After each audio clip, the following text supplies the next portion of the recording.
Hey there, welcome back. Tonight we were drifting quietly into the northern hills of ancient Macedon, a land of stone villages and whispering plains where the air once shimmered with the dreams of a boy who would one day be called great. His name was Alexander, son of Philip II and Olympias, born beneath the pale light of Pella's dawn. The year was 356 BCE, when the stars over the Thermaic Gulf burned low and bright, and thunder rolled across the mountains, as if the gods themselves announced his arrival. Legends say the temple of Artemis at Ephesus burned the night he was born, a sign that a new fire had entered the world. By watching this video, you will learn how Alexander's restless spirit carried him from the small kingdom of Macedon to the edges of the known world, how his ambition reshaped empires' faiths and the imagination of centuries to come. Before we begin, a small note. If you enjoy these calm journeys through history, I upload new videos every day, so consider subscribing and turning on the bell. And tell me, where are you listening from, and what time is it for you right now? I love imagining people drifting off to the same story under different skies. Now, let's return to Pella. The palace smells of olive oil, bronze, and damp reed mats. You can almost hear the hooves of horses in the courtyard, the distant cry of soldiers training beyond the walls. A young boy stands beside his mother, her serpent bracelets gleaming in the morning light. Olympias believes her son is descended from Achilles. She whispers it into his ear as she braids his hair, and he believes her, because her faith burns hotter than reason. His father, Philip II, is a man of iron. He has forged a kingdom from feuding tribes, built an army of pike and discipline, and dreams of conquering the Persian Empire. In the great hall, torchlight trembles across his armor. He studies maps spread across a table, each line a promise, each border a wound waiting to be opened. Alexander watches him silently, learning that power is never simply given. It is taken, shaped, and paid for. Outside the palace, Macedon breathes like a living thing. Fields of barley ripple beneath wind and sunlight. Shepherds lead their flocks through dust-colored hills. The scent of pine drifts from the ridges. Every night, the mountains turn blue and cold, and in the silence the boy imagines faraway places. Troy, Egypt, the endless plains beyond the sunrise. He doesn't yet know that one day he will stand there. When he is still a child, a horse is brought before him, wild, dark, and untamed. The men laugh as it bucks and strikes the air. Philip shakes his head. The animal is worthless. But the boy notices something. The horse fears its own shadow. He turns it toward the sun, speaks softly, and in moments the creature calms. He climbs on its back and rides until dust swallows them both. The court falls silent. Philip weeps with pride and says, "Macedon is too small for you, my son. Seek a kingdom worthy of yourself." The horse is named Bucephalus, and its hoof prints will soon cross 3 continents. Years slip quietly. Alexander's tutors teach him poetry, geometry, music, but none capture him like the stories of Homer. He reads the Iliad beneath flickering lamps, tracing each verse with reverence. He dreams of standing beside Achilles, of finding glory that death cannot erase. It is not arrogance, it is hunger, a kind of sacred impatience that will never leave him. When he is 13, a new teacher arrives, Aristotle. They meet at Mieza, a garden of plane trees and running water.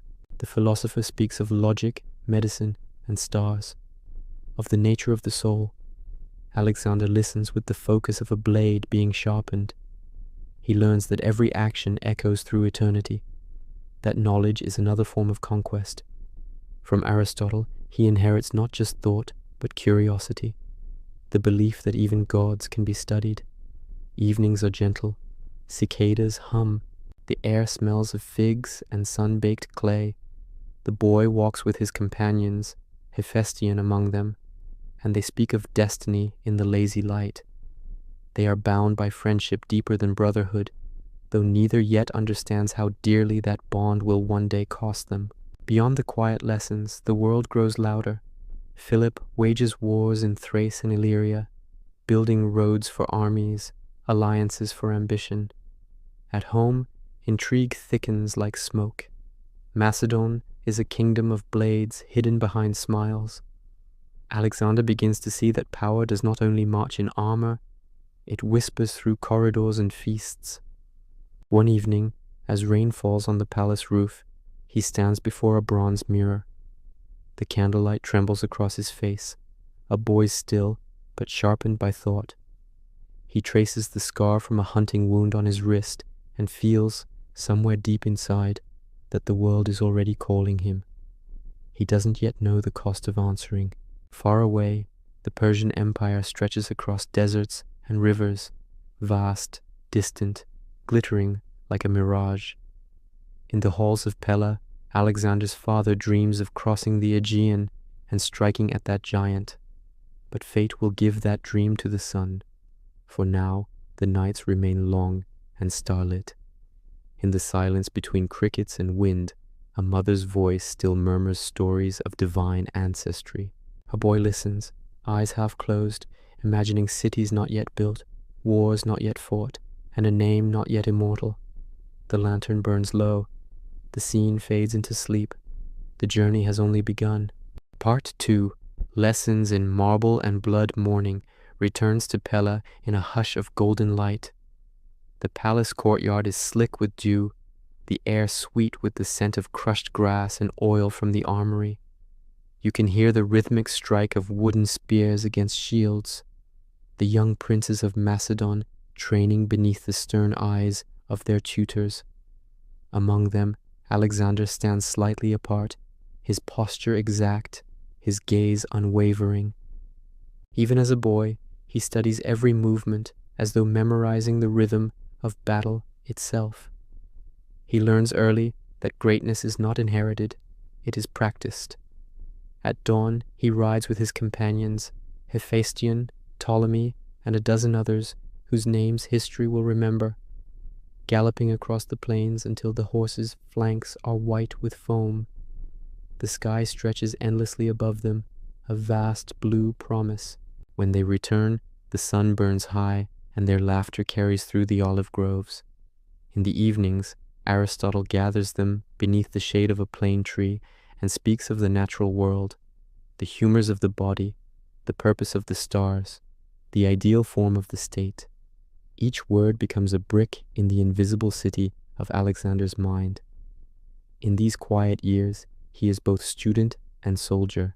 When the king is away at war, Alexander commands small units in mock drills, his voice clear and precise. Servants watch him with a mixture of awe and unease, this slender youth with eyes too old for his age. He speaks often of Achilles and Heracles, of the duty owed to one's ancestors. He believes life should burn brightly, even if briefly, like the fire of a temple lamp before dawn. Sometimes he sneaks away from lessons to visit the stables. Bucephalus, now fully grown, waits for him. The horse's breath clouds in the cool air. Alexander strokes its mane and whispers words in Greek and Thracian, languages it seems to understand. Together, they ride beyond the fields, through cedar groves and river crossings, until the walls of Pella are only a shadow. Out there, with the wind rushing past, he feels a strange stillness, as if the world itself pauses to listen. At court, the atmosphere thickens. Philip's victories in the north bring him glory, but also pride. The king's new marriage to a Macedonian noblewoman fractures the harmony of the royal household. Olympias withdraws into the temple precinct, her faith in serpents and gods hardening into isolation. Alexander, caught between them, learns the first painful lesson of power, that loyalty to family can be a battlefield of its own. One night, during a feast lit by hundreds of torches, a drunken quarrel erupts. A general insults Olympias. Alexander, barely 17, rises in fury. His voice cuts through the noise, sharp, cold, certain. For a moment, all conversation stops. Even Philip, towering and scarred, falters before the glare of his son. The tension breaks only when the king laughs and embraces him, calling him bold, but behind the laughter, the line between them is drawn. Outside the hall, the air is crisp and full of stars. Alexander walks alone, his sandals echoing against stone. Somewhere in the distance, a dog barks. The night smells of wine and ash. He realizes that love and respect can live beside suspicion, and that a crown, even his father's, can one day be taken. The thought unsettles him, yet he cannot let it go. Aristotle's lessons continue. They travel together through the Macedonian countryside, visiting mines, temples, and ports. The philosopher points to the ants rebuilding their hill after rain and says, "All life seeks order." He shows Alexander the anatomy of fish, the structure of leaves, the movement of constellations. "Rule as nature does," he says, "with balance." But Alexander senses that the world is not balanced. It is tilted toward those who dare. He keeps a copy of the Iliad beside his bed, annotated in his own hand. At night, when the palace sleeps, he reads by the flame of a single lamp. The wax drips slowly, the pages smell of smoke and oil. He lingers over Achilles' words to Patroclus, over Hector's farewell to Troy. In these verses, he finds both courage and sorrow, two things he will never again separate. Years fold quietly. Philip expands Macedon into a disciplined empire. The army becomes an instrument of precision, long spears, tight formations, iron discipline. Alexander trains beside the veterans, feeling the weight of armor, the sting of sweat and dust in his eyes. War is no longer a tale from Homer. It is the smell of metal, the taste of blood at the back of the throat. At 18, he leads cavalry at Chaeronea, where Macedon meets the armies of Athens and Thebes. The dawn of battle is heavy with fog. Trumpets cry, shields crash like thunder. Alexander charges into the thick of it, his companions close behind. The line breaks. The victory is his father's, but the legend begins to whisper another name. Afterward, he walks among the fallen, Greeks and Macedonians alike. The air hums with flies and silence. He kneels beside a dying soldier who murmurs something about honor. The boy who once dreamed of heroes now understands the price they pay. Back in Pella, celebrations blur with weariness. Philip praises him before the army. The soldiers shout his name. Yet Alexander feels only distance, a quiet space opening inside him. He knows now that glory feeds on loss. The months that follow are uneasy. Philip's political alliances shift, his ambitions stretching beyond Greece toward Persia. New generals rise in favor, old ones whisper in corners. Olympias warns her son to trust no one. Alexander rides off into the river to think. The water slides by, dark and patient. He tosses stones into its current and watches them vanish. Each ripple feels like a question he cannot yet answer. Hephaestion joins him there. They speak little, content with the sound of water and wind. Between them lies an unspoken understanding that their fates will entwine, whatever road awaits. Some nights, the palace feels smaller, as if its walls press inward. Macedon, once vast in his imagination, begins to seem like a cage. Beyond the horizon lies Persia, Egypt, India, names that breathe like living things. Alexander dreams of them, not as places to visit, but as destinies waiting. The candle flickers lower. You can almost hear the murmur of the river, the whisper of Aristotle's voice fading into the distance. The lessons of marble and blood are complete. Soon, the shadow of the father will fall, and the son will step into its echo. Part 3, A Father's Shadow. The palace at Pella no longer feels like home. Its corridors, once filled with the laughter of pages and the sound of hooves, now hum with intrigue. Servants lower their eyes when Alexander passes. Messages arrive sealed in wax, carried by men he doesn't recognize. The rhythm of life has shifted, slower, heavier, like the silence before a storm. Philip is changing. The old warrior has grown broad-shouldered and hard, his one blind eye glinting beneath the torchlight. Every scar on his body tells the story of a battle survived, yet his gaze is fixed not on Macedon any more, but eastward, toward Persia, toward a dream vast enough to drown them both. He speaks of alliances, of ships and silver, of crossing the Hellespont. His words are plans, his tone, prophecy. For Alexander, that dream is both inheritance and burden. He admires his father's brilliance, the way Philip commands loyalty through sheer force of will. But behind admiration flickers jealousy, not of the victories, but of the authority. Macedon bends before Philip's name. Generals kneel, poets praise, envoys bring gold. Alexander feels his own shadow lengthen behind him, uncertain where the father ends and the son begins. Olympia senses it too. She moves through the palace like a storm wrapped in silk. Her eyes follow Philip with a mix of devotion and fury. She whispers to Alexander that the gods have chosen him, not his father, that he is destined to eclipse all men. Her voice is soft but dangerous, a mother's love sharpened into prophecy. Sometimes he believes her, sometimes he fears her more than anyone. One afternoon, Philip summons his son to the training field. The summer air is thick, buzzing with flies. Soldiers form a ring around them as father and son spar, wooden spears striking, dust rising. Philip's strength is unmatched, but Alexander's movements are quick, precise, full of youth's defiance. When the mock fight ends, both are sweating, breathless. The king laughs and claps him on the shoulder. "You fight like you mean to kill a ghost," he says. Alexander answers quietly, "Perhaps I do." The rift widens after that. Philip's new marriage to Cleopatra Eurydice, a young noblewoman of pure Macedonian blood, ignites whispers. At the wedding feast, wine flows like water, and words loosen like arrows. One of Philip's generals raises a toast to the hope of a legitimate heir. The insult cuts through the music. Olympias freezes. Alexander's chair scrapes the floor. He hurls his cup, wine and clay shattering across the table. "Do you call me a bastard before my father?" he shouts. Philip rises, furious, reaching for his sword, but stumbles, drunk and limping, missing a step.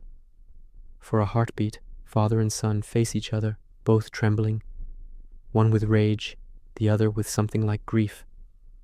The hall falls silent, except for the crackle of torches. Then Alexander turns and walks out into the night. Outside, the air tastes of rain. Lightning flickers over the hills. He rides until dawn, alone, except for Bucephalus, the hooves drumming against the soaked earth. When he finally stops, the horizon is pale and endless. He feels the weight of exile pressing against his chest, not banishment from land, but from belonging. Days later, Olympias flees to Epirus. Alexander seeks refuge in Illyria. For the first time, the young prince sees his kingdom from afar. The mountains rise like walls of iron, and he realizes how fragile his place within them has always been. Yet, in that distance, something hardens. He begins to understand that greatness cannot live under another man's shadow, even a father's. Months pass before reconciliation. Philip, always pragmatic, calls him back. The empire needs unity. The Persian campaign cannot begin with division at home. They meet privately, without witnesses. No one knows what is said in that room, but when Alexander emerges, his eyes are calm, unreadable. The boy who left in anger has returned to something quieter, colder. Court life resumes, but the air never clears. Philip's marriage produces tension, not heirs. New commanders rise, old loyalties shift. Alexander studies them all, memorizing faces, gestures, the subtle tremor of ambition. He learns that power is a performance, a glance held too long, a silence used as a weapon. The lessons of Aristotle have become tools in a darker art. Hephaestion remains at his side, constant as a heartbeat. They train together at dawn, share wine in the evenings, speak in low voices about the world beyond the sea. Their friendship becomes an anchor amid the uncertainty, a private realm untouched by politics. In their quiet moments, Alexander can still laugh, still forget the crown that waits. Meanwhile, Philip's dream gathers momentum. Envoys arrive from across Greece, bearing olive branches and oaths of alliance. The League of Corinth is born, a coalition under Macedon's leadership, united for a single purpose: the invasion of Persia. Cities that once defied Philip now bow before his might. Temples offer sacrifices. Poets call him a living god. Alexander watches, half inspired, half haunted. The dream that once belonged to him alone now wears his father's name. Then, as summer ripens again, fate begins to stir. In Aegae, preparations are made for a grand celebration, the marriage of Cleopatra, S' daughter, and the gathering of nobles from every province. Philip strides through the city like a man already immortal, his purple cloak trailing dust. The streets are lined with banners, flutes play, and the scent of burning incense fills the air. Alexander follows at a measured distance, his face calm, his thoughts unreadable. He has returned to favor, but he knows how quickly favor turns to exile.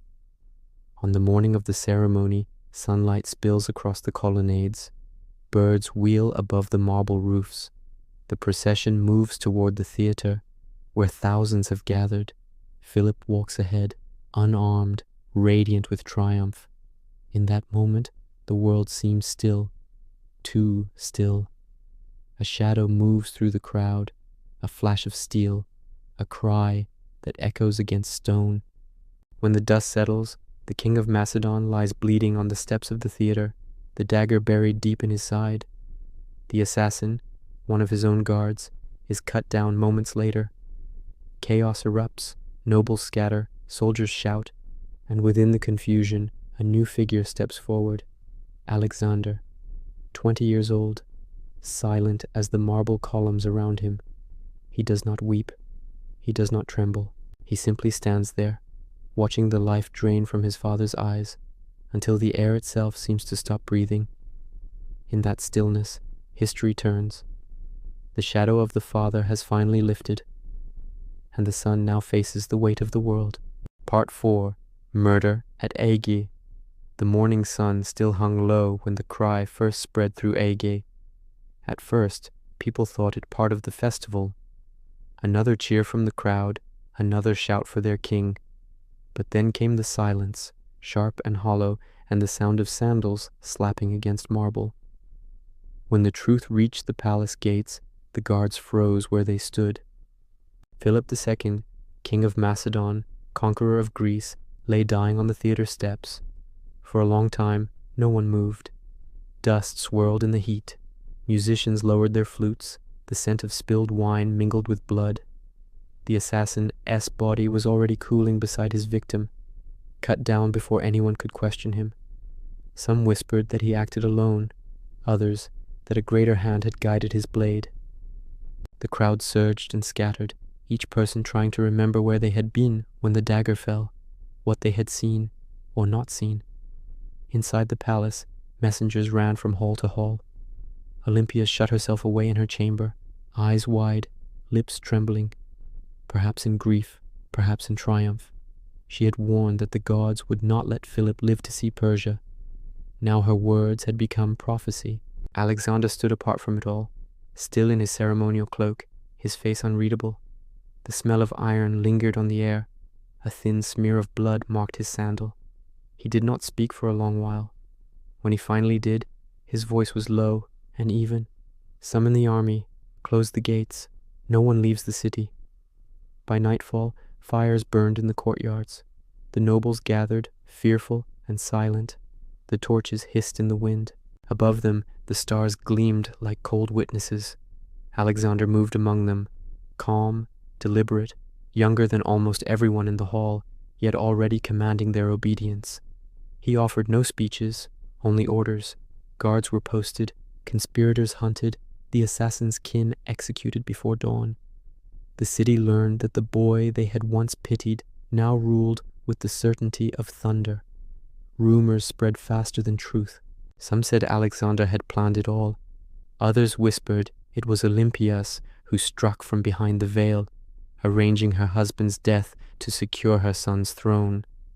The truth, like the blood that dried on the marble steps, became part of the legend, impossible to separate from the dust. What mattered was not who killed Philip, but who claimed his dream. In the days that followed, the court transformed into a field of quiet executions. Letters were burned, alliances reshuffled. Those who hesitated to pledge loyalty found their homes emptied by soldiers before sunrise. Alexander rode through the streets of Aegae at dawn, the air cool against his face.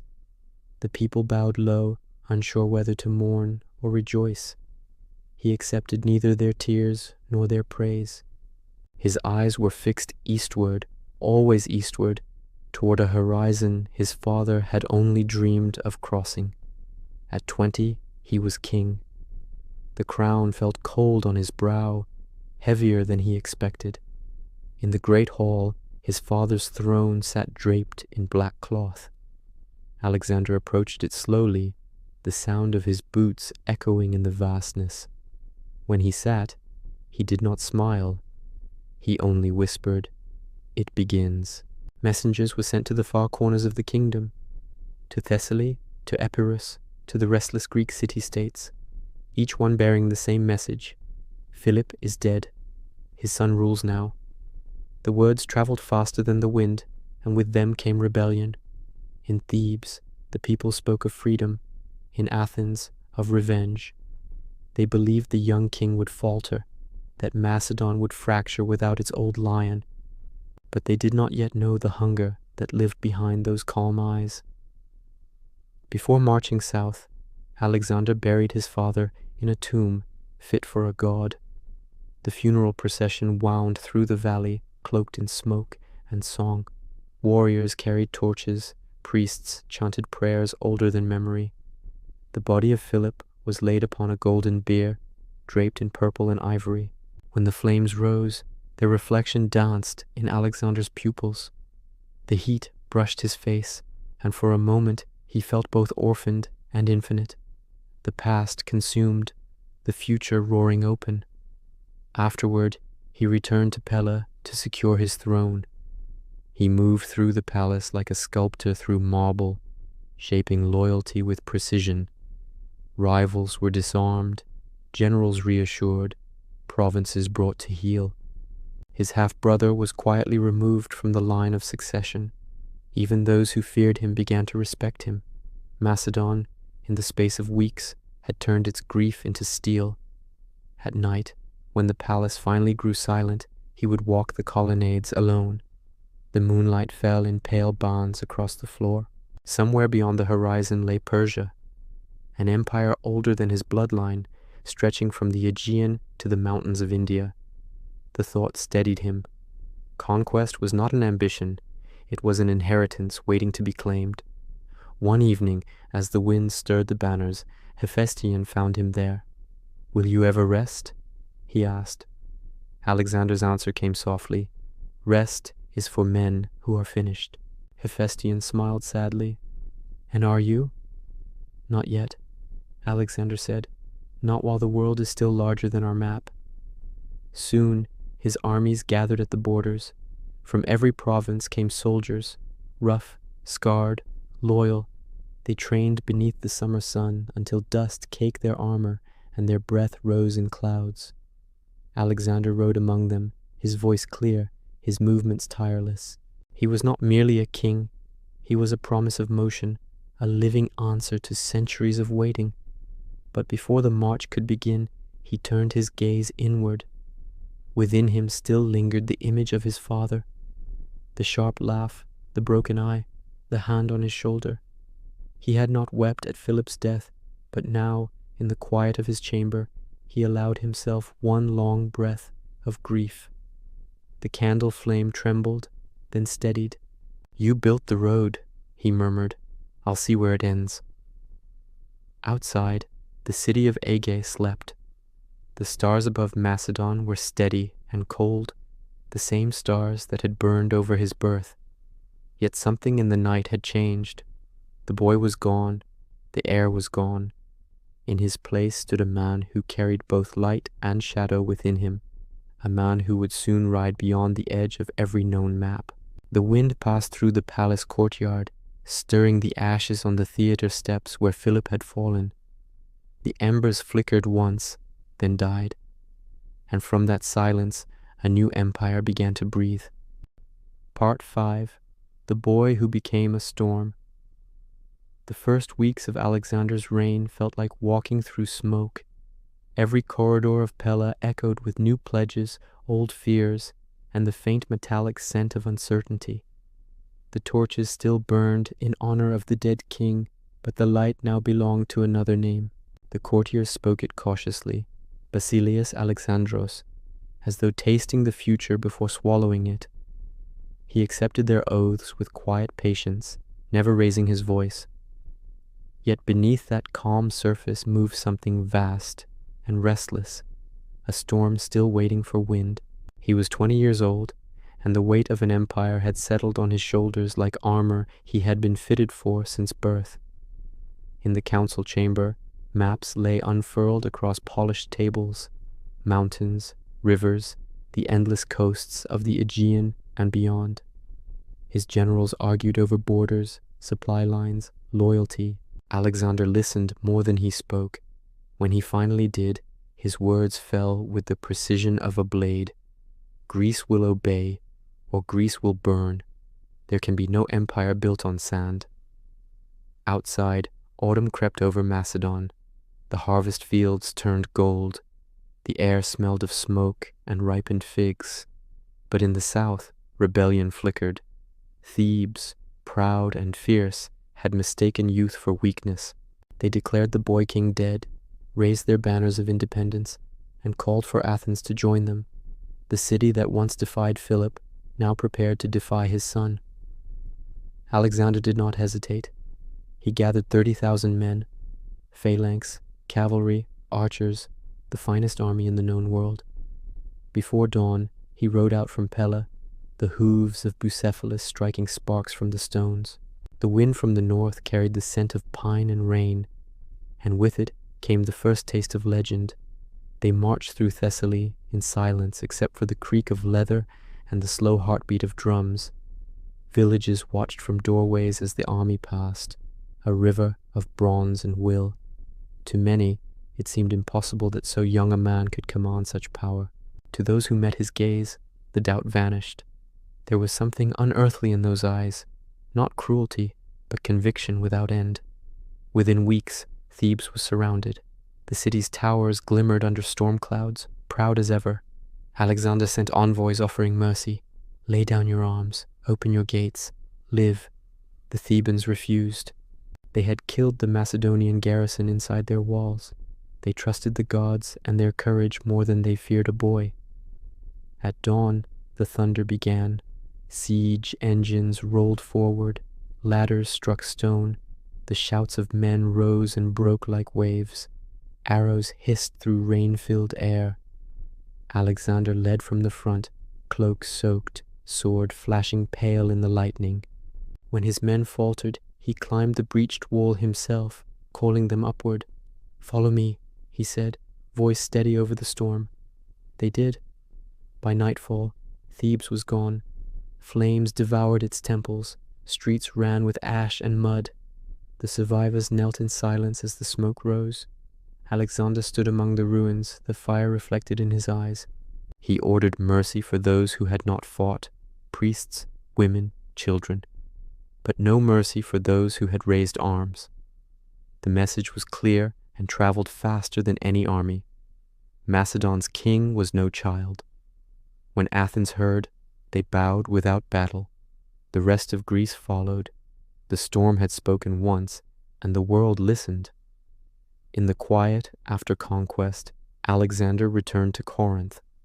There, among marble columns and sea salt wind, the assembled Greek states proclaimed him commander of the Pan-Hellenic League, the leader of the long-imagined crusade against Persia. He stood before them in white armor, hair gilded by sunlight, and made no speech of vengeance or glory, only a single sentence. My father dreamed of Asia. I will make the dream flesh. The hall fell silent. Even the gulls circling outside seemed to pause. That winter he prepared supplies, filled warehouses, blacksmiths worked by torchlight, shipwrights hammered oak until their hands bled. The entire kingdom pulsed with purpose. Every soldier, every craftsman, every farmer understood that the horizon itself was moving. In the evenings, Alexander walked along the harbor. The air tasted of salt and tar. Waves lapped against the hulls of ships soon to carry his name into myth. Hephaestion often joined him. They spoke little, content to watch the moon shimmer on the water. "Do you ever fear what lies ahead?" Hephaestion once asked. Alexander smiled faintly. "Only that I might reach it too soon." Far to the east, Darius III ruled the Persian Empire, a realm of palaces and desert wind, gold and silence. News of the Macedonian king's rise reached him slowly, carried by merchants and spies. Darius dismissed it as rumor. The boy would learn humility soon enough, he thought. But destiny was already crossing the Hellespont. When spring returned, Alexander rode north to the coast. The plain smelled of seaweed and rain. There, at the edge of Europe, he dismounted, removed his cloak, and looked toward the far shore of Asia. The water glittered under morning light. He took a spear from one of his guards, hurled it into the sand across the strait, and said quietly, "From this land to that, a gift from the Greeks to the gods." Behind him, the army cheered. Trumpets rose, banners unfurled. Horses pawed the ground as if eager for prophecy. The ships waited, sails furled like sleeping wings. In that moment, the boy who once read Homer beneath olive trees stood on the edge of a new epic, not as reader, but as author. He turned to Hephaestion, eyes bright beneath the wind. "Asia begins there," he said. "And where does it end?" Alexander's smile was almost tender. "When I have no more worlds to see." The gulls wheeled overhead. The tide pressed against the shore. History itself seemed to hold its breath. The storm had gathered. Now it was ready to cross the sea. Part 6. Crossing into Legend. The water of the Hellespont was calm that morning, gray as polished glass. The ships stood ready, their sails folded like the wings of waiting birds. Soldiers whispered prayers to the winds, to Poseidon, to fate. Alexander stood at the prow of the lead vessel, the air thick with salt and anticipation. He wore no crown, no heavy armor, only a simple cloak clasped at the shoulder, as if he meant to slip unnoticed into history itself. When the oars struck the water, Greece began to fade behind him. The rhythmic creak of wood and the hiss of waves filled the silence. As the shoreline of Asia grew larger, Alexander reached into his cloak and withdrew a small bowl of oil. Kneeling at the prow, he poured the offering into the sea, a gift to Poseidon for safe passage, then took his spear and cast it into the distant sand. "From Europe to Asia," he murmured, not as an invader, but as one returning home. The fleet landed near Troy, beneath skies veiled with thin clouds. The soldiers disembarked in silence, their boots sinking into the damp shore. Somewhere beyond the dunes lay the ruins of the city sung by Homer, the city of Achilles and Hector, where legend and dust were one. Alexander rode there before anything else, the wind lifting his cloak like a flame. He stood among the broken stones, the air heavy with the smell of time and sea. When he found the mound said to hold Achilles' grave, he knelt and placed a wreath upon it. "You had a poet to tell your story," he said softly. "May I find one worthy of mine." Hephaestion, beside him, offered a wreath to Patroclus. For a long while neither spoke. The only sound was the whisper of wind through grass, two souls communing across centuries. From there, The army marched inland, the beginning of a path that would never return home. The Persian satraps waited with confidence. They had seen Greek invasions before, small, divided, easily crushed. But this army moved differently. Its discipline was perfect, its silence unnerving. When they reached the river Granicus, the first true test awaited. The river ran fast and cold, swollen by spring rain. On the opposite bank, Persian cavalry glittered in the sun, their armor of bronze and silk flashing like a wall of mirrors. The generals urged caution. "Wait till dawn," they said. "Let the river fall, let them tire." Alexander simply tightened his cloak. "No, the day is ours already. We need only cross to claim it." He mounted Bucephalus. The horse's hooves churned the water as they plunged into the current. Behind him, the companion cavalry followed, spears raised, banners whipping against the wind. The Persians shouted, arrows falling like rain. The clash came in a roar of water and iron. Bronze meeting bronze, men falling into the current, the river running red. Alexander fought at the front, his sword flashing beneath the spray, his voice cutting through chaos like music. When the sun set, the river belonged to Macedon. The Persians had fled, their satraps dead or captured. On the far bank, the soldiers cheered, their cries echoing across the valley. Alexander raised his bloodied helmet toward the sky, eyes closed. The storm had crossed the sea, and the gods had not struck it down. That night, the camp smelled of smoke, leather, and roasted grain. The men sang softly, songs of home that felt already like memories. Hephaestion moved through the tents, tending to the wounded. Alexander sat apart on a rock overlooking the river. The moon hung low and pale, mirrored in the dark water. He thought of his father, of the road that had begun in Pella, of the words spoken beside a different fire long ago. Seek a kingdom worthy of yourself. Now he had found it, or rather, it had found him.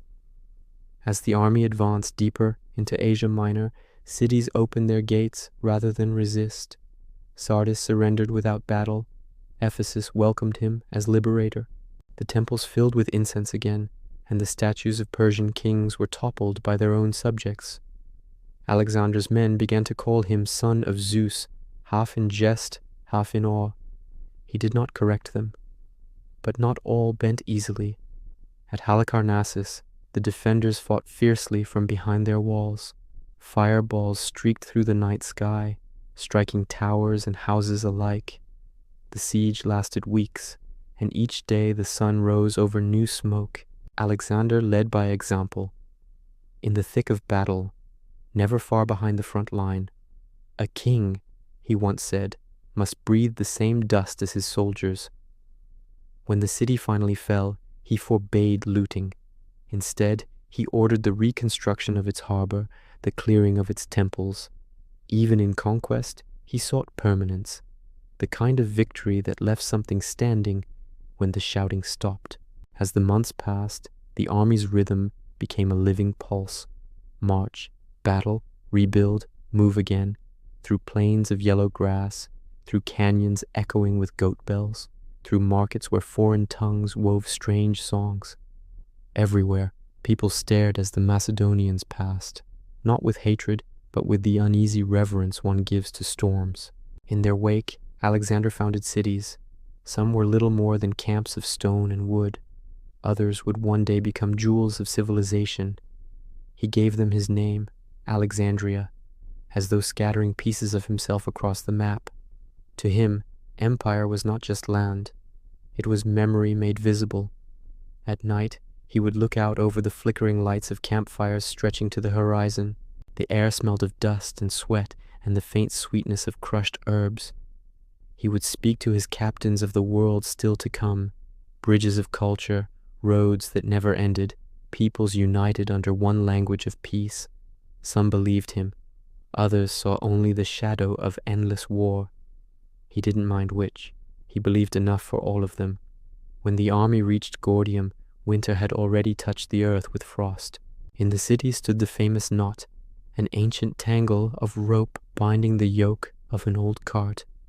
Legend said whoever could unravel it would rule Asia. Alexander studied it for a long moment, the crowd watching in silence. Then he drew his sword and struck. The knot fell open. He smiled faintly. It seems the prophecy forgot to specify how. That night, thunder rolled across the Anatolian hills, and lightning lit the tents like ghosts of fire. Some said it was a sign of Zeus's favor. Others whispered that the gods themselves were uneasy. Alexander listened to neither. He simply stood beneath the rain, head tilted back, letting it wash the dust and blood from his skin. The road ahead was long, but the crossing was complete. He was no longer a prince from Pella. He was a storm given form, moving eastward with the calm of inevitability. And Asia, vast and waiting, had begun to tremble. Part 7. Cities of Fire. The year was 333 BCE, and Asia was awakening beneath the tread of Macedonian boots. Morning mist hung over the plains of Cilicia, turning the world silver and still. Ahead lay the armies of Persia, hundreds of thousands under the banners of Darius III, the great king. Behind Alexander stretched the long, thin line of his march, villages emptied, rivers bridged, mountains carved into roads. Every mile was a promise. In the valley, near the town of Issus, the two worlds finally met. The river there ran shallow and red with clay, its banks crowded with reeds and trembling birds.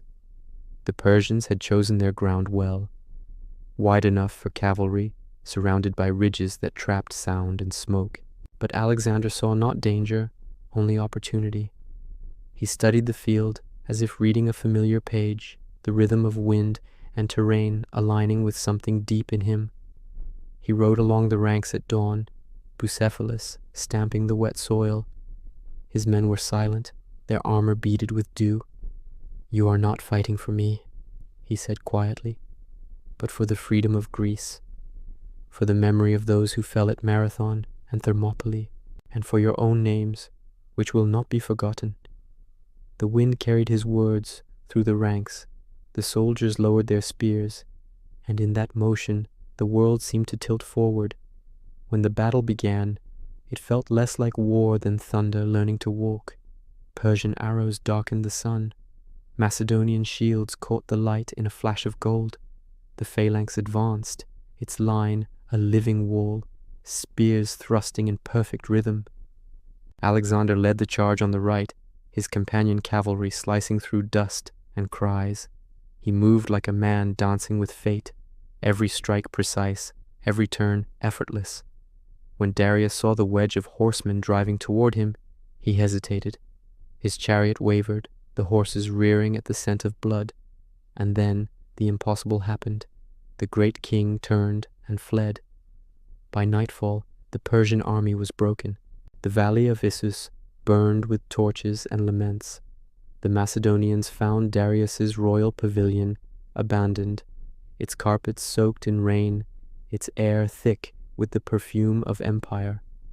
Inside, the royal family waited trembling, his mother, his wife, his daughters. Alexander entered quietly, sheathing his sword. The women fell to their knees, mistaking Hephaestion for the king. Alexander smiled gently and said, "He too is Alexander." Then he ordered that no harm come to them, and sent word to Darius offering their release. It was a gesture of grace that rippled through the ancient world, more shocking than the victory itself. That night, the camp was lit with soft firelight. Musicians played in the distance. The sea murmured beyond the hills. Alexander sat in the Persian tent once occupied by Darius, the air still fragrant with myrrh and rose oil. For the first time, he tasted the luxury of the East and felt a flicker of unease. Victory, he realized, was only another beginning. Months passed. The army moved south along the Mediterranean coast, the salt wind mixing with smoke and sand. One city after another fell, some with open gates, others only after screams and flame. but there was one that refused. Tyre, the island fortress, proud and impregnable. It stood 1/2 mile from shore, its walls rising from the sea like cliffs of stone. The Tyrians mocked from their battlements, sure that no army could reach them. Alexander studied the waves and smiled faintly. "Then we will build a road to them," he said. And they did. For 7 long months, his men labored under sun and arrow, hauling stones into the surf until the sea itself turned grey with dust. The causeway crept outward inch by inch, while Tyrian fire ships tried again and again to burn it away.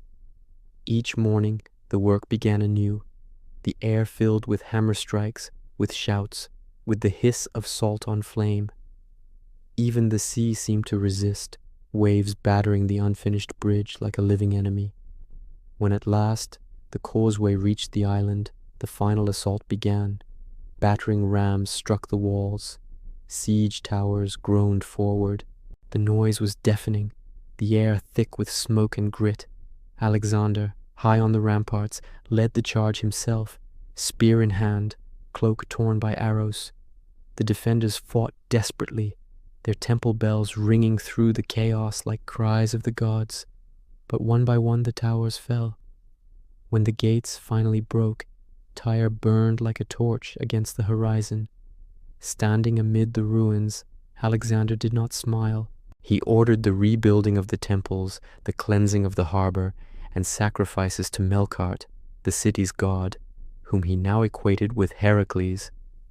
To his soldiers, this seemed strange, the conqueror bowing before the gods of the conquered. But Alexander saw something greater. If he was to rule the world, he must also belong to it. From Tyre, the road led south, toward Egypt. The desert opened before them, vast and silent, the sky like hammered copper. Sand hissed under their boots, wind sculpted their shadows into giants. The Nile Valley shimmered in the distance, green and merciful. The Persians there had fled without a fight.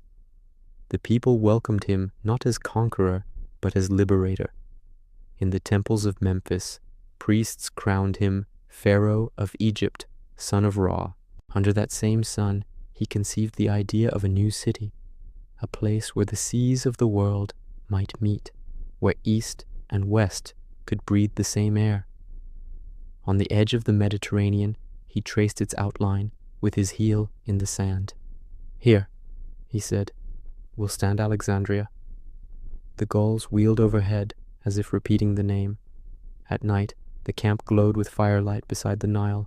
The soldiers sang softly. Reeds rustled in the warm wind. Alexander lay awake, listening to the pulse of the river, thinking of the road still stretching eastward, Babylon, Persia, the unknown lands beyond. His victories felt distant already, swallowed by the immensity of what remained. He turned to Hephaestion, who sat polishing his sword beside the fire. "Do you ever wonder," Alexander asked, "whether the gods tire of watching us?" Hephaestion smiled. "Perhaps, but until they tell us to stop, we keep marching." Alexander laughed quietly. "Then let us give them something worth watching." The laughter faded into the sound of the river. The air smelled of cedar and dust and something unnameable, the scent of destiny gathering pace. Far across the desert, the stars burned with ancient clarity, as if the heavens themselves were marking the path of a man who had become more than mortal. A flame moving across the map, leaving cities of fire in his wake. Part 8, The Crown of Pharaohs. The desert greeted him with silence. After the smoke of Tyre and the blood of Issus, the emptiness of Egypt felt like another world, a place where time itself seemed to sleep beneath the sand. The sun hung low and red. The horizon shimmered like molten glass. Each step forward left no echo, only a soft print that the wind erased before dusk. Alexander rode at the head of his column, cloak wrapped tight against the heat. The air tasted of dust and mirage. Around him, the dunes rose and fell like waves frozen in mid-motion. To some, it felt like exile. To him, it felt like revelation. In these silent miles, the noise of conquest fell away, and what remained was a strange stillness, the pause before a new beginning. They reached Memphis first, where the Nile spread its arms into fertile plains. The city welcomed him with open gates and songs that blended Greek lyres with Egyptian drums. Priests met him beneath the pylons of the great temple, their linen robes fluttering in the river wind. They placed a golden circlet on his brow and hailed him as Pharaoh, the living son of Amun-Ra. For a moment, even the air seemed to kneel. He was no longer merely Alexander of Macedon. He was the bridge between worlds. The marble gods of Greece and the stone gods of Egypt looked down upon him together, and in their gaze he saw his dream reflected, one world, bound not by fear, but by understanding. He spent the nights walking through the city's colonnades. Oil lamps flickered along the river banks. The scent of lotus and incense floated in the air. Children followed him at a distance, whispering his name in 2 languages. The soldiers rested by the water, polishing their armor until it gleamed like the river at dawn. For once, there was no enemy to face, no city to burn, only the quiet hum of life, the murmur of priests chanting prayers older than Greece itself. It was here, among these temples, that Alexander conceived something enduring. He called his architects and pointed toward the northern coast, where the Mediterranean met the Nile's breath. "Build me a city," he said, "where traders from every sea may speak as brothers." He drew a line in the sand with his spear, graceful, certain. "It shall be named Alexandria." The architects nodded, sketching furiously. In that gesture, the conqueror became a creator. Empire turned into architecture. But Egypt held another mystery yet. Far to the west, across a desert no army dared cross, lay the oracle of Siwa, a temple said to speak the words of gods. Pharaohs had gone there seeking divine confirmation of their right to rule. Alexander felt the pull like a thread in his chest. Against the advice of his generals, he set out with a small caravan, leaving the green valley behind. For 7 days they traveled under a sky of perfect blue. The wind sculpted the sand into shapes that shifted as they passed, pillars, faces, the illusion of movement in stillness. At night, the desert turned cold enough to freeze breath. The stars hung so close, they seemed to whisper. The men spoke little. When the water ran low, Alexander ordered the ration cut in half, sharing his cup with the last soldier in line. Leadership, he believed, was not command. It was companionship in hardship. Midway through the journey, a storm found them. The horizon vanished in a wall of yellow dust. The sky roared like an angry sea. The men tied ropes around their waists to keep from losing each other. For hours they stumbled blind, the air choking with sand. When at last it cleared, they realized they had lost their way. The compass lay buried somewhere under dunes that stretched forever. Then, as night fell, a bird appeared, white, solitary, circling overhead. It flew a short distance, landed, and waited. Alexander followed it without hesitation. By dawn, the walls of the Siwa oasis shimmered before them, palms swaying, water glinting like glass. The soldiers fell to their knees, half in relief, half in awe. Within the temple, the high priest awaited. Old, robed in gold, his eyes unreadable. Alexander entered alone. What passed between them remains one of history's great silences. Some said the oracle called him the son of Zeus Ammon. Others claimed he was told that his rule would stretch to the ends of the earth. He spoke of it to no one, but when he emerged into the sunlight, his expression had changed. There was no pride there, only a calm so deep it seemed otherworldly. To those who saw him, he no longer looked like a man expecting greatness. He looked like one who already carried it. When they returned to Memphis, the Nile was in flood. The waters shimmered around the statues of lions and gods, lapping at the feet of columns carved with hieroglyphs. Alexander stood upon the temple steps, watching the current swirl. He thought of the oracle's words, of destiny as something both chosen and bestowed. He wondered whether gods grant such power freely, or whether they are simply mirrors reflecting what already burns inside us. He spent weeks in Egypt, reshaping its laws, appointing governors who blended Greek and Egyptian ways. The people adored him.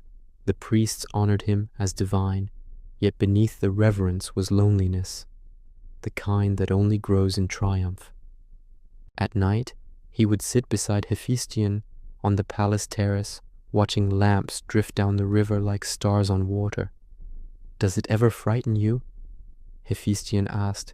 "How easily they believe." Alexander's answer came after a long silence. "It frightens me more that I sometimes believe it too." In the distance, thunder rolled above the desert, the faint promise of another campaign waiting. Beyond Egypt lay Persia, Babylon, and the ancient heart of Darius's empire. The oracle had not told him to rest. The gods, it seemed, were not yet tired of watching. Before he left, Alexander offered one final sacrifice to Amun-Ra. The smoke rose into a sky painted in copper and light. The priests sang. The soldiers bowed their heads. In that moment, Egypt and Macedon, Greece and Persia, sun and sea, all felt like parts of one vast dream, fragile, luminous, and fleeting. As the fleet sailed east once more, the coastline of Egypt faded into haze. The gulls followed for a while, then turned back. The men whispered that they had seen their king crowned by the gods themselves, but Alexander did not look back.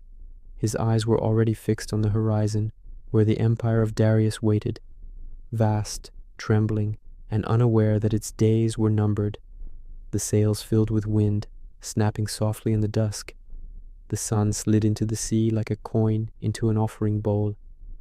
And from the deck of his ship, the crowned son of Amun watched the light vanish, carrying with it the last golden piece of his life. Part 9. Empire of Dust and Gold. The desert wind followed them east, carrying the faint scent of salt and memory. After the stillness of Egypt, Asia opened again before them, wide, sunburned, endless. Alexander's army moved like a living tide, 30,000 men, and the echo of their ambition rolling through plains that had forgotten their own names. Somewhere beyond those horizons, Darius III waited, gathering the might of Persia for one final reckoning. They crossed the Euphrates under a pale moon. The river shone like liquid glass, the current whispering secrets in a language older than kings. On its banks, reeds rustled in the dark, and frogs sang to unseen stars. Alexander stood, watching the reflections tremble. "The heart of the world lies ahead," he said quietly. "Let us see what pulse it keeps." For days they marched through heat that blurred the horizon into gold. Dust clung to their cloaks, to their beards, to their dreams. The horses grew thin. The men spoke less. Yet the king never slowed. He rode at the front, eyes fixed on the east, as if drawn by something he could not name. In camp at night, the soldiers would see him alone by the fire, tracing shapes in the sand, plans, rivers, imagined cities, and erasing them again. At last, they reached the plain of Gaugamela, near the town of Arbela, where Darius had chosen his ground. The Persians had cleared the field of stones, flattening it for their chariots and elephants. Under the autumn sun, the air shimmered with the glitter of armor. Hundreds of thousands, a sea of men stretching beyond sight. The Macedonians, exhausted and outnumbered, looked on in silence. Some whispered prayers, others simply adjusted their grips on their spears. That night, the stars burned white and steady. The campfires of Persia flickered on the distant hills like a second constellation. Hephaestion found Alexander awake, polishing his sword beneath the moon. "You should sleep," he said. Alexander smiled faintly. "How can I sleep when the world itself is waiting to be decided?" Hephaestion sat beside him. Then decide it quickly, so we may rest." They laughed softly, the kind of laughter that comes from fear and faith mingled together. Dawn came crimson. A cold wind swept the plain, rattling banners and nerves alike. The Macedonian phalanx stood shoulder to shoulder, spears gleaming. Alexander rode down the line, Bucephalus restless beneath him. "This battle," he said, "is not for land or gold. It is for time. Fight well, and centuries will remember your names." He raised his hand, and the trumpets called. The clash was like thunder splitting stone. Persian chariots charged, blades flashing on their wheels. Alexander's men opened their ranks, letting the chariots pass before closing again like jaws. Dust rose thick as smoke. The sun vanished in it. From the far left came the cry of wounded horses, the scream of iron against flesh. Still, Alexander pressed forward, his cavalry cutting a wedge toward the Persian center. He saw Darius's chariot through the haze, embroidered banners, white horses foaming. For an instant, their eyes met across the chaos, one filled with fury, the other with calm certainty. Darius turned and fled. His guards followed. The heart of the Persian army collapsed, and the plain of Gaugamela belonged to Macedon. When the dust settled, the silence was immense. The air smelled of sweat and iron, of victory and death. Alexander dismounted, walking among the fallen. He knelt beside a dying Persian officer who grasped his wrist and whispered, "The king is only a man." Alexander nodded. "Then let us both be men, before the gods take notice." He closed the soldier's eyes and stood, the wind tugging at his cloak. That night, the army feasted in weary disbelief. They had destroyed the greatest power the world had known. Some wept, others sang. Alexander did neither. He sat apart, staring into the dark, as if trying to see what came next after triumph. Conquest, he was beginning to understand, offered no destination, only more road. The road led south, toward Babylon. They entered the city beneath garlands and hymns. The gates were flung wide, the streets strewn with petals, the air thick with incense. Babylon shimmered like a dream, its gardens spilling green over terraces, its ziggurats piercing the haze, its markets alive with tongues from every corner of the earth. To soldiers from the hills of Macedon, it seemed not a city, but a vision. Alexander rode through the processional way, the blue-glazed lions of Ishtar staring down from the walls. The priests met him in gold and white, offering keys to the temples and oaths to the gods. He accepted both with the serenity of someone who had expected this since birth. That night, he slept in the palace of Nebuchadnezzar, beneath ceilings painted with stars. Outside, the real stars glimmered above the Euphrates. For a moment, the conqueror and the cosmos shared the same silence. In the days that followed, Babylon transformed him. He began to dress in Persian robes, to listen to their astronomers and scribes. He ordered the restoration of temples long neglected, and sacrifices to gods foreign to his men. To some, it was wisdom, to others, betrayal. His generals muttered of the old Macedon, the rough simplicity, the campfire equality, now vanishing beneath silk and ceremony. But Alexander saw further. "If I am to rule the world," he said, "I must learn to speak its many tongues." He walked the hanging gardens at dusk, their air sweet with myrtle and fig. Hephaestion walked beside him, listening. "Do you ever think we've gone far enough?" Alexander smiled. "Far enough for what?" "For glory, for peace." Alexander paused, looking east where the sun was already sinking into haze. "Peace is not found," he said softly. "It is made, and we have only begun the work." News reached him that Darius had fled again, raising another army beyond the mountains of Media. The hunt resumed. Through deserts and plains they followed, the horizon forever receding. Each day the air grew colder, the land more desolate. Villages turned to ruins. The rivers narrowed to ribbons of ice. The men grumbled, weary of chasing a ghost. Yet Alexander pressed on, tireless, eyes lit by something deeper than vengeance, a conviction that his destiny lay not in ending empires, but in absorbing them. When at last Darius was found, he was already dying, betrayed by his own satraps, left bleeding on the road. Alexander knelt beside him, wrapping him in his own cloak. "The world was too small for us both," he murmured, "but it will remember your name beside mine." Darius died before dawn. The conqueror wept quietly, not for the enemy, but for the end of pursuit. He ordered the royal body buried with honor in Persepolis, the ancient capital. Then he entered the city at the head of his army. Gold gleamed on every wall, jewels inlaid in every column. It was said that the air itself smelled of wealth. For 3 days the men feasted, drunk on victory and wine. On the 4th, fire consumed the palaces. Some said it was accident. Others, that Alexander himself ordered it. A symbolic gesture, the end of Persia.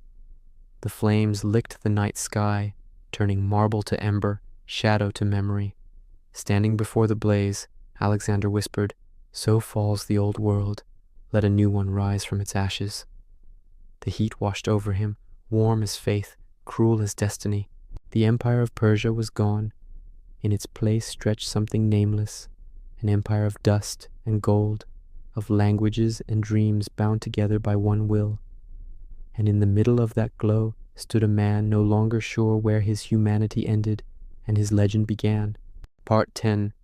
The edge of the earth. The fire of Persepolis still burned in his dreams. Each night, when he closed his eyes, he could see the marble columns glowing red, the gold melting into rivers of light, the smoke rising like a spirit that refused to die. By day, the smell of ash clung to his cloak. By the time the embers faded, Alexander had already turned east again.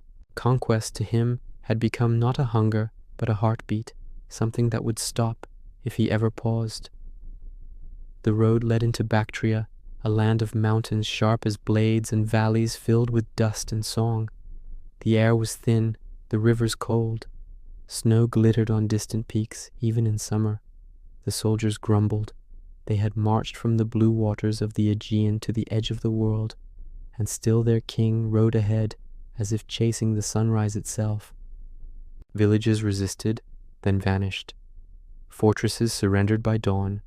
In one stronghold, perched high above a gorge, Alexander met a woman who would change the rhythm of his days. Roxana, daughter of a local noble, her name meaning bright star. She was neither queen nor hostage, yet something in her calm defied every crown he had taken. When she entered the hall, the air shifted. Her eyes held the quiet of snow rather than the fire of war. He married her in the Bactrian style. No ceremony of empire, only the simple joining of hands before his men. They scattered petals instead of gold. The soldiers cheered, though some whispered that their king was no longer theirs alone. Alexander smiled and said only, "Even Achilles found peace for a moment." But he would not find it for long. Beyond Bactria lay Sogdiana, a maze of cliffs and stone citadels that clung to the earth like defiance itself. Rebellions rose like weeds behind him. Old satraps turned traitor, new ones plotted in shadows. Each victory seemed to breed 2 more enemies. Yet Alexander faced them all with the same unshakable patience, methodical, relentless, almost serene. His army had become an extension of his will. When he moved, the world moved. At one fortress, the defenders taunted him from a height the soldiers called the Rock of Impossibility. They shouted that even the gods could not reach them. Alexander turned to his men and said, "Then we shall see whether gods can climb." He called for volunteers. At night, by starlight, 300 Macedonians scaled the icy cliffs with bare hands and quiet breath. By dawn they stood at the summit, their flags black against the sky. When the defenders awoke and saw them, they laid down their arms without a fight. Alexander looked up, smiling faintly. "Tell them," he said, "that the impossible is my only kingdom." But the triumph carried a strange weight. The farther he went, the less the air seemed to hold sound. His generals grew restless, his soldiers homesick. They no longer recognized the lands they passed, or the man who led them. He began to adopt Persian customs openly now, wearing the diadem, expecting prostration. Some saw divinity in it, others saw distance. The name Alexander no longer meant one man. It had become an idea, vast, merciless, radiant. At night, Hephaestion alone spoke to him without title. "You chase the horizon," he said once. "What will you do when you catch it?" Alexander answered without looking up. "I will keep walking until there is no more ground to stand on." In the spring, they reached the foothills of the Hindu Kush, where the air smelled of pine and stone and endless wind. The mountains rose higher than anything the Greeks had imagined, white peaks disappearing into cloud. The men's breath frosted in the mornings, their sandals cracked with cold. Still, the king pressed on, his cloak whipping in the thin air, eyes bright as if the peaks themselves were calling him forward. There were days when the sun vanished behind snowstorms that seemed to erase the world. The soldiers huddled by fires, whispering that they had left the map of men and entered the realm of gods. But when the storms cleared, the view stretched forever, valleys filled with light, rivers shining like mirrors, the earth curving gently into blue. To stand there was to feel both infinite and impossibly small. Crossing those mountains took months. Many died of frost and hunger. Horses slipped from cliffs and vanished into silence. Yet when they descended at last into the green valleys of India, it felt like stepping into another creation. The air was heavy with heat and birdsong, the forests alive with color. The rains came suddenly, warm and furious, washing the dust of Persia from their skin. The men laughed for the first time in years, letting the water run over their faces.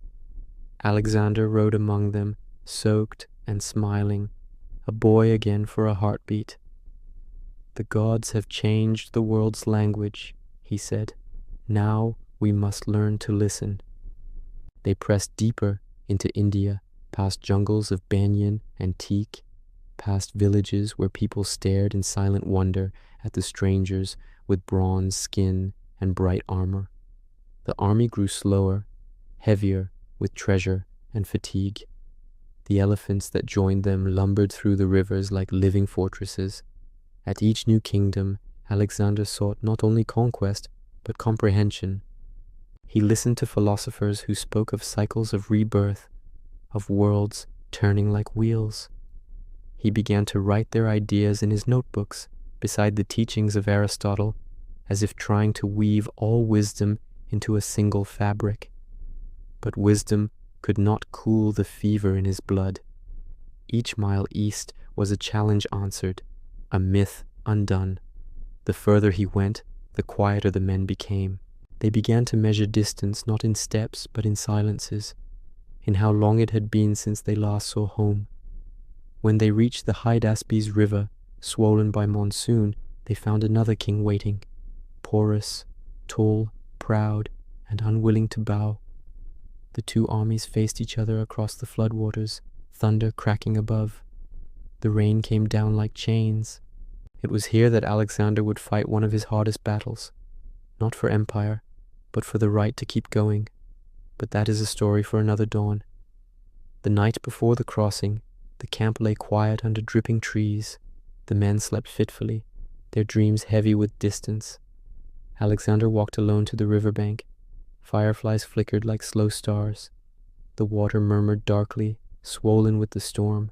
He knelt, cupped a handful, and tasted it. It was warm, almost sweet. Behind him, Bucephalus shifted restlessly, sensing the current ahead. Alexander looked east, where the clouds flashed with far-off lightning. He felt no fear, only the strange calm of a man who had already given everything. "Tomorrow," he whispered, "we step beyond the edge of the world." The rain thickened, blurring the horizon into dream, and when dawn came, it would find the Macedonian army already wading into the waters, chasing a sunrise that no map could hold. Part 11. The Waters of India. The monsoon had not ended when they reached the banks of the Hydaspes River. The sky was a sheet of grey glass, the air thick with rain and silence. Across the swollen current, the banners of King Porus flickered through the mist. Elephants lined the far shore like moving towers, their tusks wrapped in bronze and bells. Even the river seemed to hesitate between them, heavy with the promise of collision. For weeks, the two armies faced each other, each waiting for the other to move. At night, thunder rolled across the valley. Flashes of lightning revealed the mirrored shapes of men and beasts. The Macedonians built fires low, their smoke dissolving in rain. They had marched for years, fought through deserts and mountains, but never had they seen war gather beneath a sky like this. Endless, wet, and humming with the sound of insects and fate. Alexander studied the river for days, walking its banks until his boots sank into mud. He watched the current twist around fallen trees, measuring depth by sight alone. When men look too long at obstacles, he said, they forget that water always finds a way. One night, under a new moon, he found his own.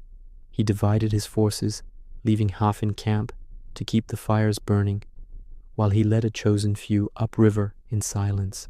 Rain disguised their steps. The storm became an ally. By dawn they reached a small island where the river forked. The air smelled of wet earth and thunder. Now, Alexander whispered. The men plunged into the flood. The water was ice cold and alive with current. Shields floated, horses stumbled, voices vanished under the roar. Alexander swam beside Bucephalus, his armor stripped, his breath quick and steady. Lightning split the sky, revealing the far shore, and the waiting army of Porus. The battle began before the first trumpet sounded. Elephants charged through the shallows, trumpeting so loudly the ground itself seemed to shake. Arrows hissed through the rain. Macedonian horses reared at the smell of them. Men slipped in mud and blood. Yet Alexander's line held, compact, patient, disciplined. He moved through the chaos like a man walking through his own reflection, striking where the enemy least expected. Porus rode high on his elephant, spear gleaming like a branch of fire. His voice carried above the storm, calm and sonorous. When the two kings finally met in sight of each other, the field fell strangely still. Neither could hear the other's words, but both understood. One charged forward, the other turned to meet him. When Bucephalus reared, the sky exploded in thunder, the sound of two wills colliding in the heart of the world. By dusk, the battle was decided. The elephants lay silent, their bells half buried in mud. The rain eased, the air smelled of iron and wet grass. Porus, wounded and exhausted, was brought before Alexander. The conqueror dismounted, kneeling beside the fallen king. "How would you have me treat you?" he asked. Porus looked up, blood on his lips. "As a king would treat a king." Alexander smiled faintly. "So it shall be." He returned Porus's kingdom to him, enlarged rather than diminished. Mercy, he knew, could conquer what swords could not. That night the two dined together beneath dripping canopies, sharing silence more than speech. The soldiers watched in wonder. To them, their king no longer seemed merely human. He was something older, like the river itself, capable of both destruction and calm. The victory at Hydaspes marked the furthest reach of his ambition, and the beginning of its unraveling. The men whispered of more rivers ahead, wider and deadlier. They spoke of jungles without end, of beasts that swallowed men whole, of skies so hot they melted iron. When Alexander announced his intent to march east again, they listened in silence, then refused. It was the first time his voice met resistance. He looked at their faces, sunburned, scarred, loyal beyond reason, and saw not rebellion, but exhaustion. "Have I ever asked what I would not do myself?" he said. "Have I not shared your hunger, your wounds?" But the silence held. One by one, the men set down their spears. The sound was like rain on stone. That night, Alexander walked alone beyond the camp. The rain had stopped. Mist clung to the trees. He could hear frogs, distant drums, the faint call of some bird unseen. He knelt and pressed his hand into the wet soil, feeling its warmth. For the first time in years, he felt the earth breathing against him, not as a battlefield, but as something alive and unwilling to yield further. At dawn, he returned to the soldiers. "Very well," he said quietly. "If the gods have placed a limit on men, then let us find it by turning back." The army erupted in relief. Cheers mingled with tears. For the first time, they saw their king surrender, and in that surrender, they loved him more deeply than ever. Before leaving, he built 12 altars along the riverbank, one for each Olympian god, marking the edge of his conquest. The stones were carved with no boast, only the names of those who had fallen. When he finished, he stood before them as the wind rose from the east. "We have reached the end of the world," he said, "and found that the world is larger than we dreamed." The march home began under the same grey sky that had greeted them. They moved south through the Punjab, through jungles buzzing with life, through fields where lotus flowers glowed against the mud. Rain fell again and again, as if the heavens themselves were reluctant to let them go. The air smelled of mango and decay, sweetness and sorrow intertwined. One evening, as the sun sank red behind the trees, Alexander stood by the river, watching its surface darken. Bucephalus grazed nearby, old and tired. The king laid a hand on his neck. "You carried me farther than any man had the right to go," he whispered. The horse turned its head slightly, as if understanding. Days later, Bucephalus died. Alexander buried him on the plain and named the place Bucephala, a city for a friend. Afterward, something in him grew quiet. His laughter came less often. His eyes, when he looked east, no longer shone with hunger, but with remembrance. The horizon had been conquered, and yet it had taken pieces of him the maps could never show. When the army finally turned westward, the river behind them shimmered under the last light of day. The sound of water was soft and endless, a lullaby for the fallen, a farewell to the dream. Alexander watched until the banks were only shadows, until the stars returned above the jungle, until the river became only a thread in the fabric of his memory. He had reached the edge of the earth and found no edge at all. Only reflection, only the quiet truth that even a storm must one day meet the sea. Part 12. Return through the desert. The road home began not with triumph, but with silence. After years of thunder and applause, the sound of marching feet through sand felt almost sacred, like a hymn whispered to an empty sky. The men no longer sang of glory. They spoke, instead of rivers and rain, of olive trees, of home. Alexander rode at their head, his face calm, unreadable, the weight of distance pressed into every line. They had turned west at last, leaving behind the lands of India, their altars glinting faintly in the mist. Ahead lay Gedrosia, a name that would soon become a warning. The maps showed it as desert, nothing more.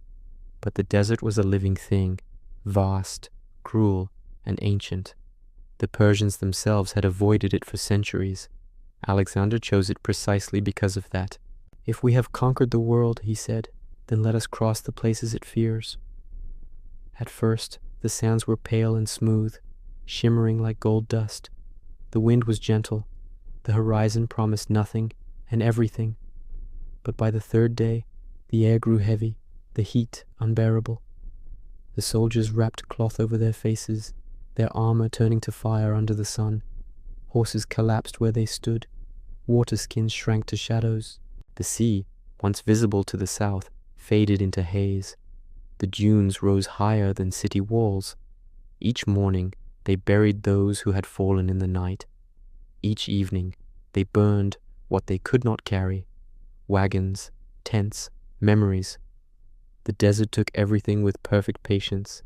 Even the sky seemed indifferent, a white dome where clouds had forgotten to exist. The men stopped counting days. They marched by heartbeat, by habit, by hope. One afternoon, when the heat bent the air into wavering shapes, a soldier stumbled forward with the last cup of water left in the company. He offered it to the king. Alexander looked at the cup, then at the faces around him, cracked lips, hollow eyes, and without a word, poured the water into the sand. "If they thirst," he said quietly, "then I will thirst with them." The men straightened, their despair turning to resolve. For a moment, even the wind seemed to pause. The nights were a kind of mercy. The air cooled, the stars returned, white, infinite, watchful. The soldiers slept where they fell, their breath shallow, their dreams fevered.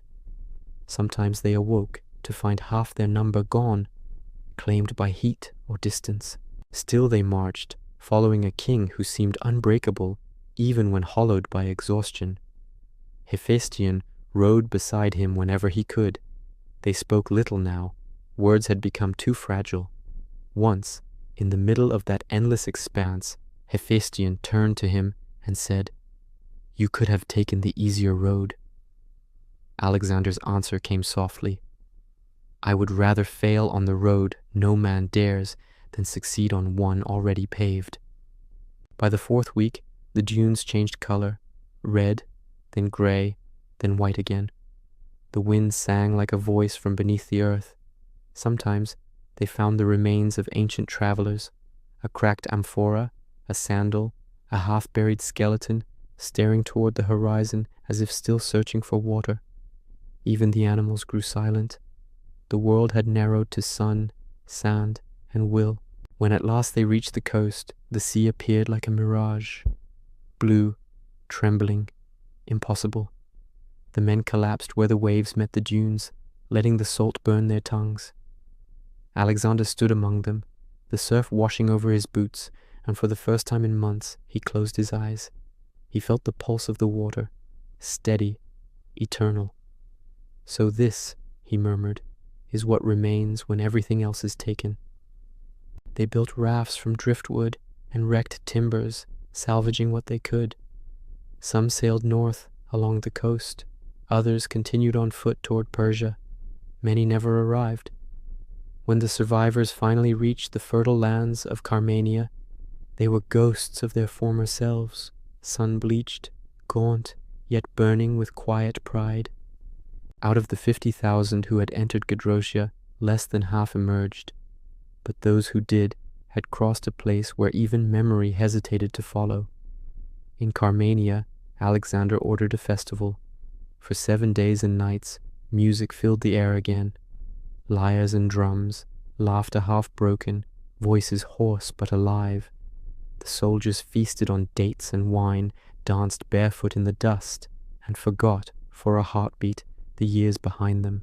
Alexander rode among them without armor or crown, his face softer in the firelight. Some said he smiled for the first time since Babylon. Hephaestion stood at his side, a cup of wine in his hand. "They would follow you anywhere," he said. "I know," Alexander replied quietly. "That is what frightens me." Beyond the celebration, the horizon glowed faintly, the direction of Babylon, where the rivers of empire waited. But between here and there stretched another kind of desert, unseen and inevitable, the one inside him. The conquests were complete, the world circled by his name, yet something in his eyes had dimmed. The light that once pointed outward now turned inward, searching for something he could not name. When the fires died down, he walked alone to the edge of camp. The stars hung low, their light sharp and cold. He thought of Aristotle and the lessons of youth, of his father's laughter, of the shadow of the horse buried in India. Every memory felt like a city he had built and left behind. He sank to one knee, pressed his palm into the earth, and whispered, "Was it enough?" The wind gave no answer. Only the waves in the distance, breaking against unseen rocks, replied with the same rhythm they had known since time began. By dawn, the camp was quiet again. The soldiers slept, their dreams heavy but peaceful. The desert lay behind them, not defeated, not conquered, but endured. Alexander watched the sunrise climb over the plain, the light soft and slow. For the first time in years, he did not feel the need to move. The horizon could wait. He turned back toward Babylon. The sea wind carried with it the faint scent of olives, of rain, of home, a fragrance so gentle it almost broke him. He inhaled deeply, closed his eyes, and let it fill the space where ambition had once lived. The road would take months, but for now he stood still, letting the morning wrap around him like forgiveness. The empire, the glory, the scars, all of it shimmered behind him like the heat over Gedrosia's sand, fading slowly into legend. And somewhere, deep within the silence of his heart, the storm that had carried him across the world began, quietly, to rest. Part 13. Babylon's Ghosts. The road back to Babylon wound through fields that shimmered with the first green of spring. For the weary soldiers, the sight of life after the long deserts felt like a benediction. Olive groves stretched across the hills, bees drifted over wildflowers, and the air smelled of rain. Real rain, not the cruel illusion of storms that never came. Each step westward felt lighter, yet quieter too, as if the world itself were exhaling after years of held breath. When at last they reached the gates of Babylon, the city rose from the plain like a mirage turned solid. Walls of glazed blue, lions of gold, gardens spilling over terraces, the sound of flutes drifting from the river. The people lined the streets, cheering, tossing petals and coins. They called him King of the World. But beneath the celebration was a strange hush, a reverence tinged with fear. Alexander had returned not as a conqueror, but as something the earth itself seemed uncertain how to greet. He rode slowly through the processional way, Bucephalus gone now, replaced by a black horse, whose name no one remembered. The river shimmered beside him, carrying boats heavy with flowers. Priests offered incense from golden censers.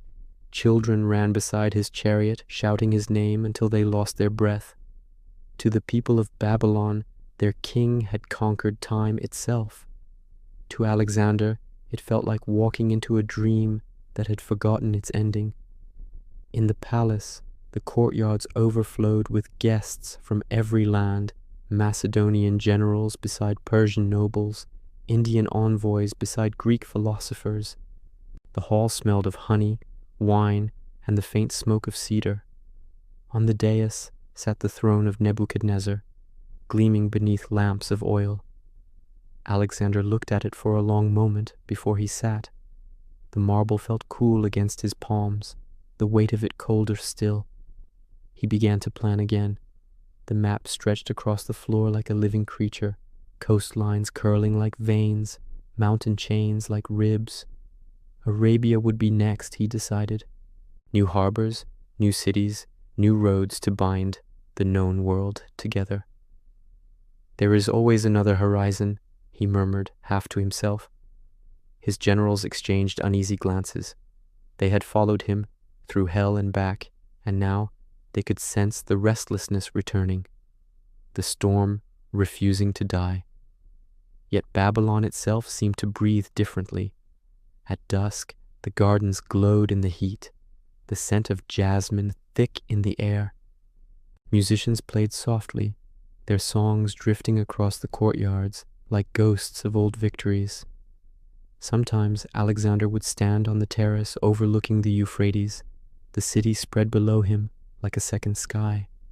He would speak to no one, only watch the reflection of the stars trembling in the river's current. The empire stretched beyond sight, yet it felt strangely fragile, a vast mirror that could shatter at any sound. Then came Hephaestion's illness. It began suddenly, a fever that struck without warning. The physicians whispered of tainted wine, of exhaustion, of some curse carried from the deserts. Alexander refused to believe it. He sat beside his friend's bed for 7 days and nights, refusing food, refusing sleep.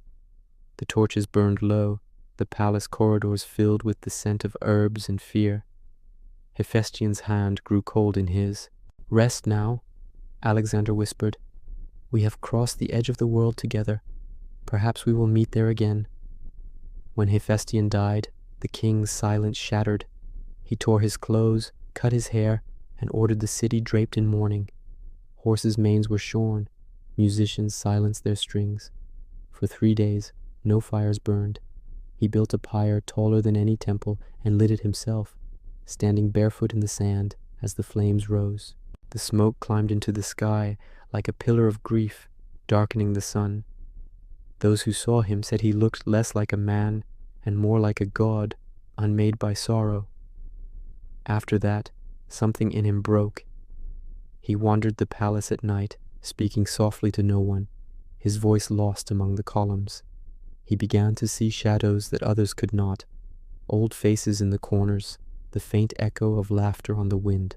The soldiers whispered that the spirit of Hephaestion walked beside him still, guarding him from despair. Alexander said nothing. He simply carried the silence with him like armor. The days that followed were filled with fevered motion. He ordered new roads built, new ships for Arabia, new temples for every god he had ever met.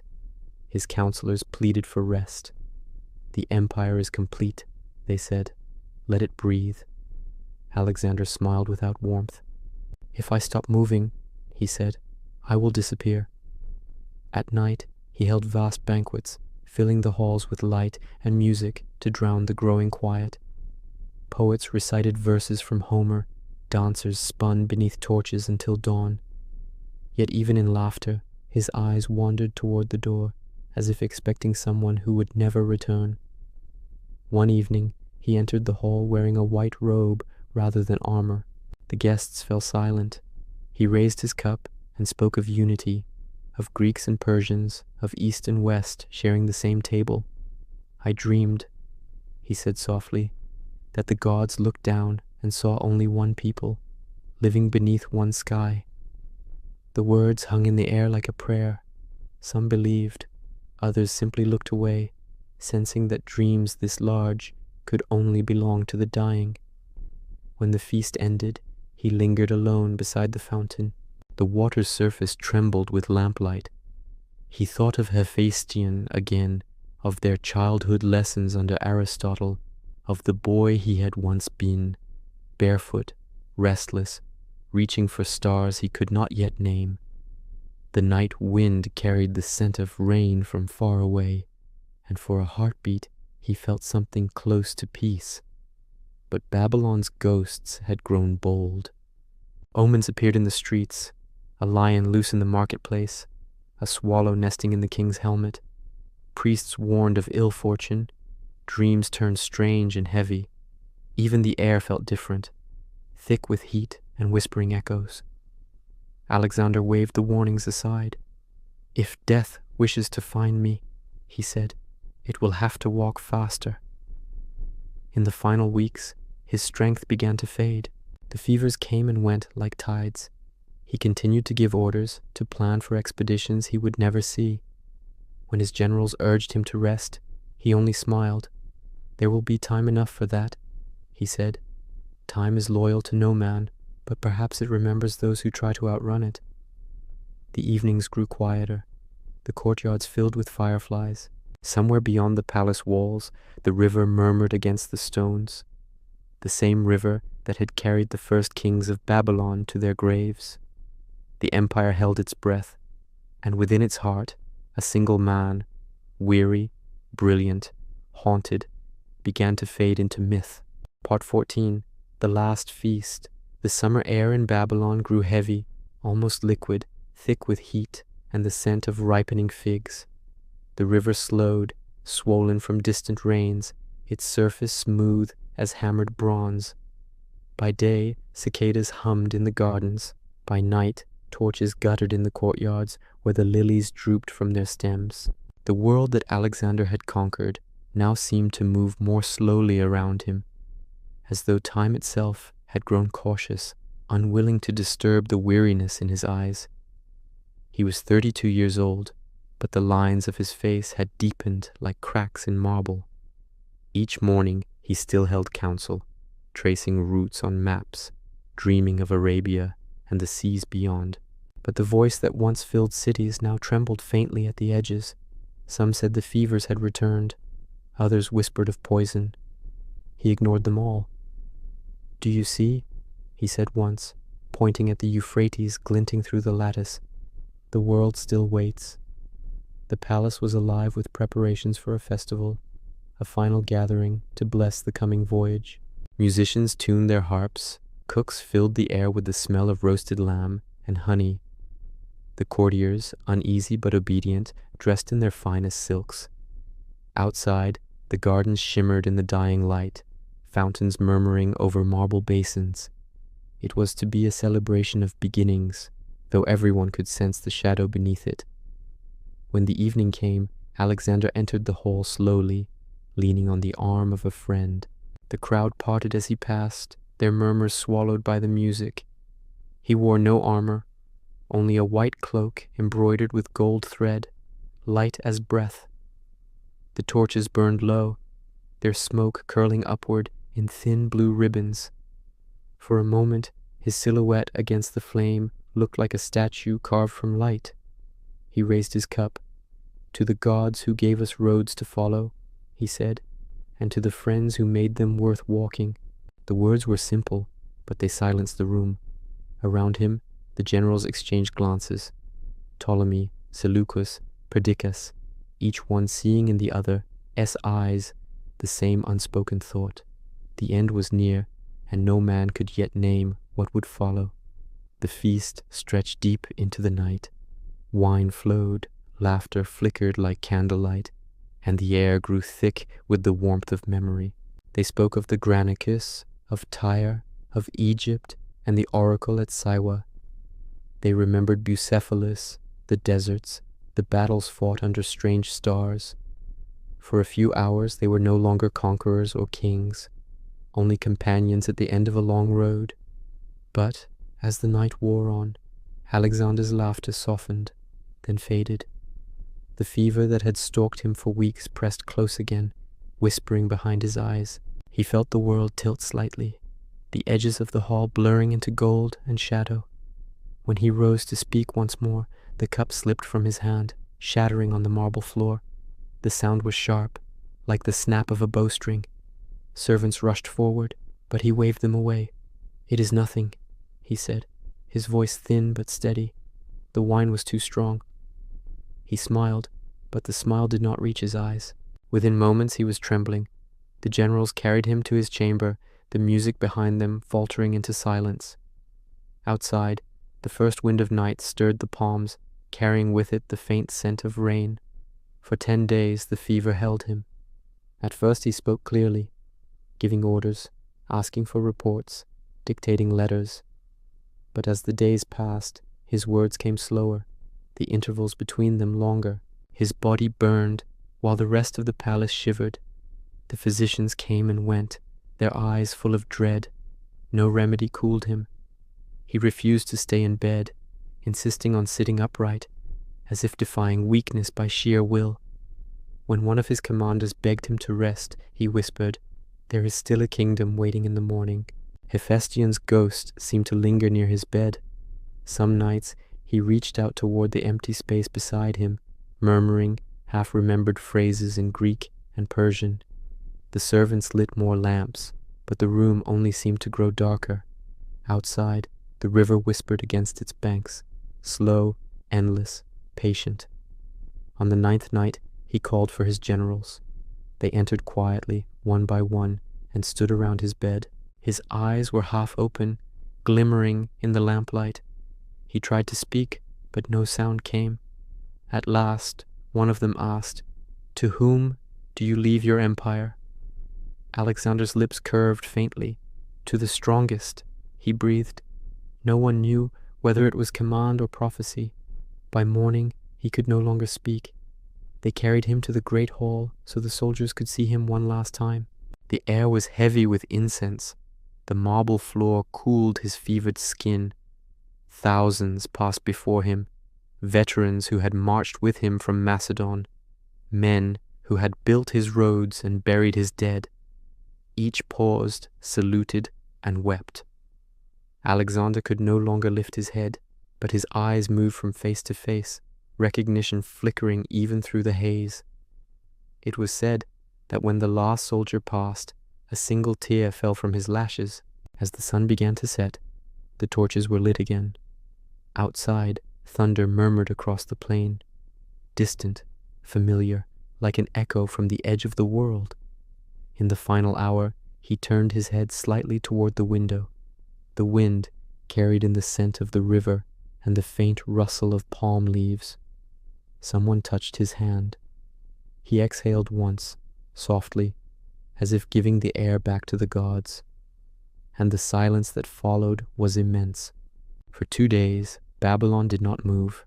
The markets closed, the music stopped, the riverboats drifted untended, their ropes creaking against the docks. In the great hall, his body lay beneath a canopy of gold cloth, surrounded by flowers and oil lamps that burned without smoke. People came from every corner of the empire to bow before him. Greeks and Persians, Egyptians and Indians, soldiers and slaves, all equal before the stillness of one man's end. When they finally carried him from the palace, the procession stretched for miles. The coffin was said to be filled with honey to preserve him, as if the earth itself could not yet bear to let him fade. Some said the ground trembled as it passed. Others swore the air smelled of rain, though no clouds marked the sky. He had ruled for 12 years. He had walked farther than any man before him.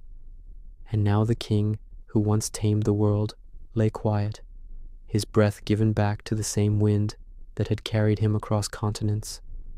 The last feast was over. Only the echoes remained. Laughter turned to memory, ambition turned to myth. Part 15. The Echo That Never Died. The empire awoke in silence. Across deserts and rivers, from the white walls of Macedon to the golden streets of Babylon, the messengers rode with one phrase on their lips: "The king is dead." Yet no one quite believed it. How could the world go on without the man who had stretched its edges? Even the rivers seemed slower, the wind more hesitant, as if time itself had paused to listen. In Babylon, the palace stood hushed beneath its canopies of silk. The throne room smelled of myrrh and smoke. His armor lay polished beside the empty chair. The crown rested on the table like a forgotten word. Outside, the Euphrates flowed steadily toward the sea, the same current that had murmured beside his final breath. The torches reflected in the water like twin suns, trembling, then fading. His generals gathered, faces hard with grief and calculation. Ptolemy, Seleucus, Antigonus, Cassander, men who had marched at his side and now measured the empire with their eyes. The maps he once drew with a single hand were unrolled again, this time cut into pieces. Each man claimed his share, pretending to serve a ghost's command. Macedonia, Egypt, Persia, the far provinces of Asia, divided like echoes breaking against distant cliffs. And yet none of them could escape his shadow. Every banner still bore his name, every coin his face. Even as they carved the world apart, it was still his reflection they saw in the blade. In the months that followed, Babylon became a city of mourning. The funeral procession wound through its streets like a river of gold and dust. Thousands carried torches, thousands more watched in silence. The coffin, sealed in crystal and filled with honey, shimmered in the sun. Legend said that as it passed, flowers bloomed in the sand. The people threw petals and coins. The air rang with prayers in a dozen tongues. Somewhere in that crowd, an old soldier whispered, "We followed him to the edge of the world. Now he goes where even maps cannot find him." The body was meant for Macedonia, but destiny changed course.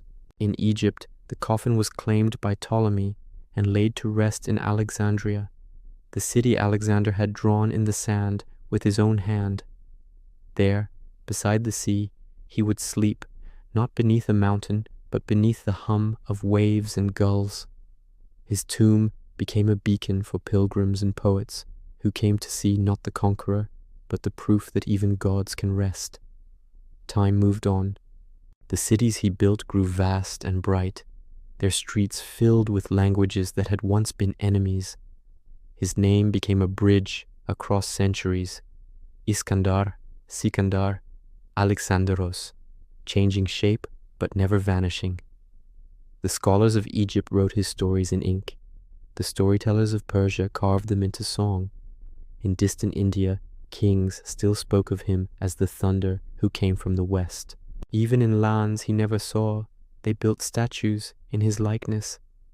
A man caught forever between youth and immortality.